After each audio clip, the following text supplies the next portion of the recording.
नाजरीन, किस्त का आगाज होता है और हम नजीर को साथियों समेत कैरिक की तरफ जाते देखते हैं। बोरो घात लगाए बैठा होता है और सायरा को नजीर के साथ न देखकर हैरान हो जाता है। इसी लम्हे बोरो के इशारे पर अली अपना नेजा नजीर के साथी के आर पार गुजार देता है और वो सब उन पर हमला कर देते हैं। जबरदस्त लड़ाई शुरू होती है। नजीर को भागता देखकर बोरो अली और तुराब के साथ उसके पीछे चल पड़ता है। भागते भागते नजीर सायरा के पास पहुंचता है जो ताजिर आसिफ के साथ उसकी मुंतजिर होती है। वो अपने लोगों को बोरो को भटकाने के लिए छोड़कर खुद बग्घी में सवार होकर सायरा के साथ चला जाता है। इधर बोरो नजीर के सिपाहियों को देखकर उन पर टूट पड़ता है। एक सिपाही जान की भीख मांगते हुए बोरो को सब बता देता है। वहां सायरा नजीर को उसके काफिले तक बाहिफाजत ले जाती है और उसे मुत्तहिद होने की पेशकश करती है, जिस पर नजीर कहता है अगर वो उसकी बीबी बन जाए तो ये मुमकिन हो सकता है। सायरा गुस्से से उसका गला काट डालती है। ये देखकर नजीर के साथी उसकी तरफ बढ़ने ही लगते हैं कि वो उन्हें अपनी बातों से कायल कर लेती है कि वो सब उसके एहसानमंद हैं और ये एहसानात वो हमेशा करती रहेगी अगर वो सब उसके मातहत हो जाएं। भूख के खौफ और दौलत के लालच से सब सायरा का साथ देने पर राजी हो जाते हैं। कुछ देर बाद बोरो उस जगह पहुंचता है तो सब वहां से जा चुके होते हैं और उन्हें वहां नजीर की लाश मिलती है। बोरो कहता है कि कोई उनसे 2 कदम आगे चल रहा है। दूसरी जानिब कुद्स में मारिया मंसूबा बनाती है कि जिंगियों को चकमा देने के लिए उन्हें यकीन दिलाना होगा कि रमला की बंदरगाह पर अहम फौजी साजो सामान है। उनकी सारी फौज वहां जमा हो जाएगी तो वो अपना काम अंताकिया बंदरगाह पर बासानी कर सकेंगे। बालिन मशवरा देता है कि इस काम के लिए वो सलाहुद्दीन के ही जासूस इलियास को इस्तेमाल कर सकते हैं। इमारले बालिन को अपनी वफादारी साबित करने का आखिरी मौका देते हुए ये काम उसे सौंप देता है। मारिया इलियास के पास जाती है और उसे एक थैली देते हुए कहती है कि ये कुद्स के बाहर मुंतजिर उसके साथियों को दे दे, उन्हें सिपाहियों की जरूरत है। इलियास थैली खोल कर देखता है तो उसमें मट्टी होती है। काहिरा में काजी फाजिल शमसा का ख्वाब सुनने के बाद उसे खुशखबरी देते हैं कि वो जल्द ही इस्लाम से फैज़ याब होगी और उसे कुरान थमा देते हैं, जिस पर वो मुस्कुराने लगती है। उधर सलाहुद्दीन खलीफा की तबीयत का पूछने के लिए महल जाते हैं।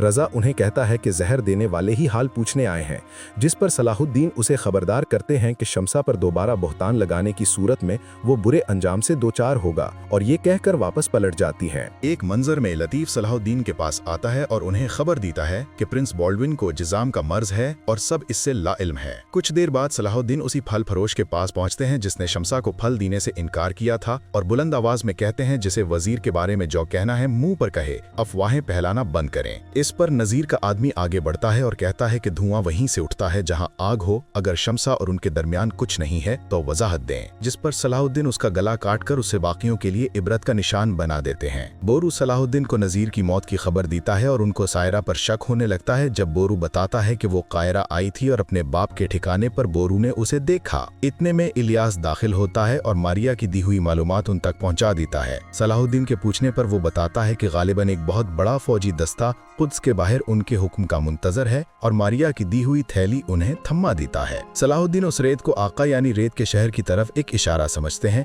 और मंसूबा बनाते हैं कि कारातीगन रमला जाएगा और सलीबियों के फौजी दस्ते को रमला से आका जाने से रोकेगा। दूसरी जानिब शाम में सुल्तान यारकू को हुक्म देते हैं कि कायरा जाकर सलाहुद्दीन की मदद करे। उधर सायरा राकीफ के ठिकाने पर वापस आती है और उसके सिपाही वहां मौजूद ताजरीन की गर्दनों पर तलवारें तान देते हैं। सब ताजरीन सर झुका देते हैं और सायरा अपने बाप की कुर्सी संभाल लेती है। एक जंगल में मार्कस के पूछने पर बालिन कहता है कि वो सलाहुद्दीन की मुखालिफत मोल ले रहा है क्योंकि वो भी सलाहुद्दीन की तरह अपनी जगहों से वफादार है। कीरक में जातिलियोन माइला के कमरे में आता है लेकिन वो कमरे में नहीं होती। ये देखकर वो लाल सुर्ख हो जाता है जबकि माइला भेस बदलकर काहिरा में दाखिल होती नजर आती है। माइला रोते हुए बाय बोरा से कहती है कि उसे सलाहुद्दीन से मिलने दिया जाए, ये बहुत ज़रूरी है। काहिरा के बाजार में काजी फाजिल शमसा के इस्लाम से मुताल्लिक सवालों के जवाब दे रहे होते हैं। इतने में माइला सलाहुद्दीन के पास आती है और कहती है कि उनके कीरक ना पहुंचने पर वो जातिलियोन से शादी करने पर मजबूर हुई। अब वो उसे जातिलियोन के शर से बचाए और ये कहते हुए वो बेहोश होकर गिर जाती है। शमसा ये सारा मंजर देखकर वहां से फौरन चली जाती है। उधर माइला के ना मिलने पर जातिलियोन गुस्से से पागल हो रहा होता जाता है। महल में तबीब रिजा से कहता है कि उसके पास खलीफा की बीमारी का इलाज नहीं है, जिस पर रिजा गुस्से से अपने साथी से कहता है कि उसके बाबा को इस हल में लाने वाली उस औरत को किसी तरह काहिरा से बेदखल करे, बाकी काम वो खुद देख लेगा। उधर शम्सा रोते हुए लैला से कहती है कि उसको काहिरा से कहीं दूर जाना होगा और वो लैला को किसी की अमानत में दे जाएगी। बाजार में जमशेद सायरा के आने की तैयारी मुकम्मल कर रहा होता है कि बोरो भी वहां पहुंचता है। बोरो के पूछने पर सायरा कहती है कि वो अपने बाप की तिजारत संभालने काहिरा वापस आई है। बोरो उससे पूछता है कि क्या नज़ीर को उसने मारा है, जिस पर वो कहती है उसके रास्ते के हर कांटे का अंजाम यही होगा। यारुकी दूर खड़ा ये सब मंजर देख लेता है और कहता है कि वो सुल्तान के हुक्म के मुताबिक बोरो के हर कदम की खबर शाम में सुल्तान को देगा। कुद्स में मारिया मार्ले से कहती है कि कुद्स की बादशाहत को मजबूत करने के लिए उन्हें सबीला को लाड गाय से बया देना चाहिए, क्योंकि लाड गाय का एक मजबूत बैकग्राउंड है। इमारले कहता है कि वो उसकी तजवीज पर गौर करेगा। उधर रमला बंदरगाह पर बालन मार्कोस से कहता है कि फौज को जल्द अज जल्द तैनात किया जाए, सलाहुद्दीन के लोग किसी भी वक्त वहां पहुंच जाएंगे। उसी लम्हे कारातेगन भी बाकी साथियों के साथ वहां पहुंच जाता है। इतने में कारातीगन इदरीस के साथ हमला कर देता है। कारातीगन बालन को लड़ते देखकर गुस्से से भड़क उठता है कि जिसने कोंत बनने में उसका साथ दिया उसी के साथ गद्दारी कर रहा है। दोनों तरफ खासे खून खराबे के बाद कारातीगन और बालन आमने सामने आते हैं। मार्कोस के पैगाम लाने पर बालन कारातीगन के सामने एक फरमान उछालता है और कहता है कि ये सलाहुद्दीन के लिए है और पलट जाता है। दूसरी जानिब सलाहुद्दीन मैला की तबीयत का पूछने जाते हैं और लौटने लगते हैं तो मैला उनका हाथ पकड़ लेती है। सलाहुद्दीन बायबुरा से कहते हैं कि उसका अच्छे से ख्याल रखा जाए और बाहर निकल जाते हैं। उधर शम्सा फातिमा खातून के पास आती हैं और उनसे कहती हैं कि लैला उनके सुपुर्द है, क्योंकि उसे काहिरा से जाना होगा। फातिमा खातून उसके जाने का सुनकर परेशान हो जाती हैं। महल में सलाहुद्दीन बालिन की तरफ से मिला खत पढ़ते हैं, जिसमें उसने साफ साफ कहा होता है कि वो उनका मशकूर है, लेकिन अब कुद्स की तरफ बढ़ने वाले उनके हर कदम पर वो बालिन को सामने पाएंगे, क्योंकि वो हमन पसंद हाकिम बनना चाहता है, बुजदिल जासूस नहीं। खत पढ़ने के बाद सलाहुद्दीन कहते हैं कि बालिन एक बाज़मीर शख्स है, लेकिन ये एक दिन होना ही था। काजी फाजिल खदशा जाहिर करते हैं कि उनका अगला हदफ सिकंदरिया होगा, उन्हें मोहतात रहना चाहिए। इतने में खलील सलाहुद्दीन को फातिमा खातून का पैगाम देने आता है। उधर शम्सा काहिरा से रवानगी की तैयारी कर रही होती है। वो काजी फाजिल का दिया हुआ कुरान खोलकर आयत पढ़ रही होती है कि खिड़की से पत्थर आने लगते हैं। यहाँ से निकलो की आवाजें गूंजती हैं तो उसकी आंखों में आंसू आ जाते हैं। सलाहुद्दीन वालिदा की बात सुनने के लिए जाते हैं तो वो उनसे कहती हैं, ये दिल की बात सुनने का वक्त है। शम्सा जा रही हैं, उन्हें उसको रोकना चाहिए। सलाहुद्दीन शम्सा के घर जाते हैं, लेकिन वो जा चुकी होती है। खिड़की से अंदर पत्थर देखकर सलाहुद्दीन कहते हैं कि वो इन्हीं पत्थरों से हर पत्थर मारने वाले का सर कुचल डालेंगे। दूसरी जानिब शम्सा को दरबदर करवाने के बाद रजा उसके रास्ते में घात लगाए बैठा होता है और उसे देखते ही घेर लेता है। रजा कहता है कि वो खलीफा के सामने उसकी जान लेगा ताकि उनका बदला पूरा हो सके, मगर सामने से सलाहुद्दीन आते दिखाई देते हैं। उन्हें वो ख्वाब याद आता है जिसमें उन्होंने अपनी मोहब्बत यानी कुद्स को फतह होते देखा था, लेकिन वो फतह एक साथी यानी शम्सा के बगैर अधूरी थी। सलाहुद्दीन उसे तनबीह करते हैं कि शम्सा को छोड़ दो।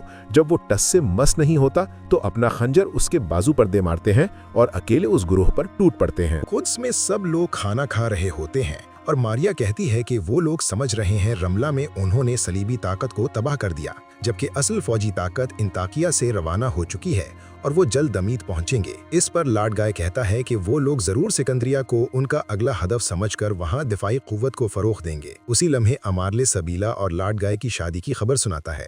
विलियम्स कुछ बोलने ही लगता है तो अमारले उसे चुप करवा देता है। इस खबर पर लाड गाय बहुत खुश, लेकिन सबीला गमगीन नजर आती है। उधर सायरा बोरो से कहती है कि वो एक भारी तिजारती जहाज को कुस्तनतुनिया से दमियत लाने के लिए वजीर की इजाजत चाहती है। बोरो कहता है कि एक खूनी बाप की शराकतदार बेटी को महल में कबूल नहीं किया जाएगा। दूसरी जानिब एक सिपाही काजी फाजिल से कहता है कि शम्सा के घर पर पथराव करने वाले रजा के लोग थे। उसी लम्हे बोजो खत लाता है और काजी फाजिल बोरो को परेशानी से खबर देते हैं कि बाजंतीनी फौज दमियत पहुंच चुकी है, उन्हें रोकना होगा। बोरो कहता है कि सायरा भी अभी उसे खुलम खुला इसी बारे में धमका रही थी।